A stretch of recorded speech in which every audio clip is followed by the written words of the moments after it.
여러분 안녕하십니까? 반갑습니다. 김동수입니다. 오늘은 부동산과 세금 제33화 시간이 되겠는데요. 주택의 임대소득 계산 시에 주택수는 어떻게 계산되는가, 이런 내용을 가지고 여러분과 함께 하겠습니다. 여러분, 지난 시간에 이런 것들 학습하셨죠? 한 개의 주택을 임대하게 되면 임대해서 받는 소득은 사업소득세를 과세하지 않습니다. 그러나 한 개의 주택을 임대했다 하더라도 국세청 기준시가가 9억 원을 초과하면 한 개의 주택이라 하더라도 과세합니다. 사업소득세를 과세하고요. 외국의 주택을, 한 개의 주택을 임대하고 받는 소득도 역시 사업소득세를 과세하는데요. 자, 그러면 주택을 임대해서 사업소득세를 과세하는데 그 주택수는 어떻게 계산되는가? 이런 내용들은 소득세법 법령에 있는 것이 아니라, 법률에 있는 것이 아니라 대통령령, 시행령에 있기 때문에 많은 분들이 모르고 있는 것이 사실이어서요. 오늘 여러분들에게 전달하도록 하겠습니다. 여러분, 주택법상 원래 다가구 주택, 이 다가구 주택은 원칙은 단독주택입니다. 그러니까 소유자가 한 사람이라면, 소유자가 1인이라면 당연히 다가구 주택은 한 개 주택을 임대해서 받는 소득은 세금이 없겠죠. 그런데 이제 다가구 주택은 좀 금액이 크잖아요.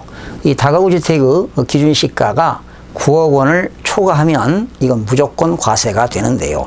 이때 다가구 주택은 원래는 1구의 주택으로 보는 겁니다. 1구의 주택으로 보는 것이 원칙인데, 만약에 구분 등기가 되어 있다면,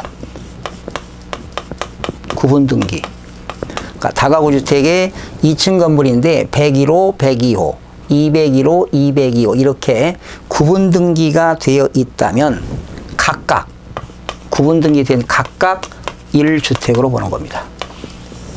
각각 101호, 102호, 201호, 202호가 되어 있다면, 구분 등기가 되어 있다면 각각의 주택으로 본다. 그러면 원래 다가구 주택은 단독주택인데 다세대라든가 연립주택은 공동주택이잖아요.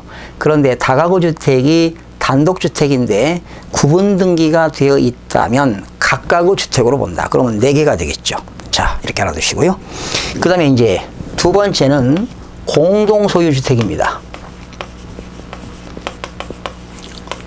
하나의 주택을 여러 사람이 공동으로 소유하고 있는 것을 공유라고 하는 거죠. 공유, 공동으로 소유하고 있다. 공유라고 하는데요. 이때 공동 소유할 때는 누구의 주택으로 볼 거냐? 하나의 주택을 갑과 을과 병과 정이 여러 사람이 공동으로 소유했을 때 그 주택을 누구 것으로 볼 것이냐 하는 건데, 이것은 지분이 가장 많은 사람, 지분이 큰 자, 지분이 큰 자가 하나의 주택을 소유하는 것으로 보는 겁니다. 그런데 지분이 큰 자가 2인 이상입니다. 두 사람 이상이 있어요. 두 사람 이상이 있을 때는 각각의 소유로 보는 겁니다. 각각의 소유. 그러면 지분이 큰 자, 만약에 누군가가 5분의 5를 1로 본다면, 지분이 어떤 사람이 5분의 3을 가지고 있다면 이 사람 소유로 보는 거예요. 그런데 지분이 2분의 1씩 가지고 있는 거예요. 이렇게. 지분이 큰 자가 두 사람이 있어요. 이렇게. 아니면 이렇게 되겠죠. 갑이라는 사람은 10분의 4, 을이라는 사람도 10분의 4, 병이라는 사람은 10분의 2. 그러면 지분이 큰 자가 이렇게 갑과 을이 10분의 4씩 두 사람 이상이 가지고 있을 때는 어떻게 되느냐? 각각 소유로 본다는 겁니다. 각각 소유. 각각 소유. 각각의 소유로 본다. 지분 큰 자가 두 사람 이상 있을 때는 각각의 소유로 본다. 그런데요, 그들이 합의하에 한 사람을 그 임대 수입의 귀속자로 정한 경우에는 그 소유로 계산할 수가 있습니다. 예. 만약에 갑이 이 주택을 내가 소유하는 것으로 보겠다, 귀속시키겠다, 그러면 갑의 주택으로 볼 수가 있습니다. 자, 세 번째입니다. 우리가 주택을 남한테 임차해서 보증금 얼마에 월세를 주는 그런 집세가 있잖아요. 임차라고 합니다. 임차. 남의 집세를, 건물을 빌려서 임차하고, 또는 전세. 임차하거나 남의 주택을 빌려서 매월 집세를 보증금 일부 내고 그 집세를 내는 경우가 있고요. 차임을 내는 경우가 있고, 또 전세금을 주고 전세로 2년 동안 거주하는 경우가 있는데, 그러면 내가 임차도 하고 전세받은 주택입니다. 전세받은 주택을 임차하는 것을 다시 남한테 내가 임차 계약을 맺고 타인에게 다시 임대차 계약을 했다. 이걸 뭐라고 하느냐? 전대라고 합니다. 전대. 또 내가 전세를 얻어가지고 제3자에게 전세를 줬다. 이것을 전전세라고 합니다. 전전세.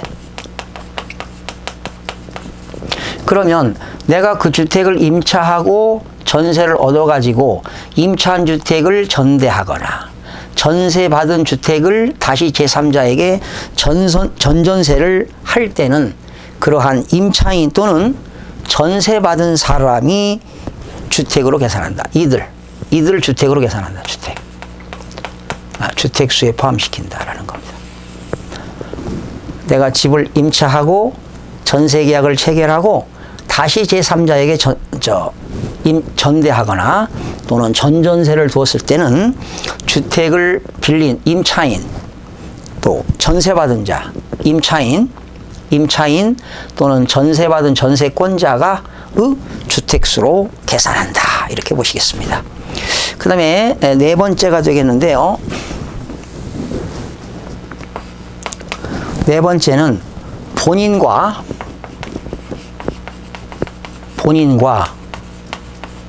배우자가 있어요. 각각 주택을 소유하고 있다. 각각 주택을 소유하고 있다면 남편도 하나의 주택을 가지고 있고 부인도 하나의 주택을 가지고 있다면 이거는 합산합니다. 합산. 두 개의 주택이 되겠죠. 그러나 종합부동산세는 개인별 과세입니다. 개인별. 그런데 임대소득은, 사업소득은 본인과 배우자가 각각 주택을 가지고 있을 때는 합산해서 주택수를 계산하게 되는 겁니다. 그래서 오늘 주택수 계산하는 것 4가지를 여러분들에게 소개해 봤고요. 자, 이제는 겸용주택을 소개해 보겠습니다. 겸용주택. 자, 상당히 중요한 거죠. 겸용주택입니다.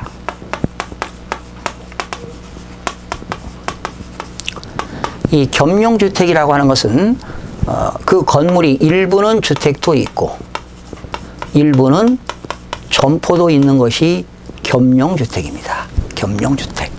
일명 이것을 우리는 실무상 근린주택이라고 하죠. 근린주택이다. 근린주택이라고 하는 거예요. 그런데 이제 세법에서는 겸용주택이라는 말을 쓰고 실무상에서는 근린주택이다. 이런 말을 쓰는데요. 자, 이때 면적으로 계산합니다. 주택 면적과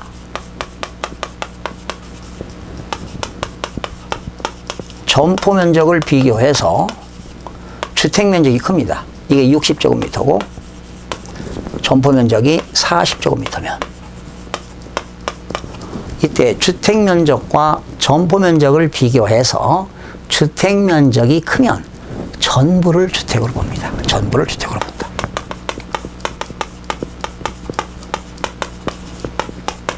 아주 대단히 중요한 거죠. 전부를 주택으로 본다. 그리고 주택 면적과 점포 면적을 비교해서 점포 면적이 크거나 같다.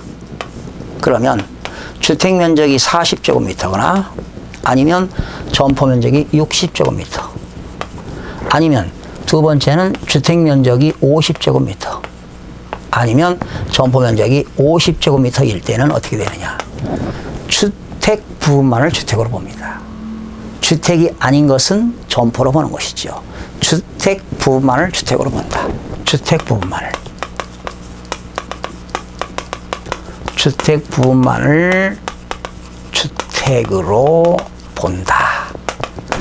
자, 이렇게 해서 오늘 이 시간에는 그 주택수 계산과 겸용주택에 대해서 알아봤습니다.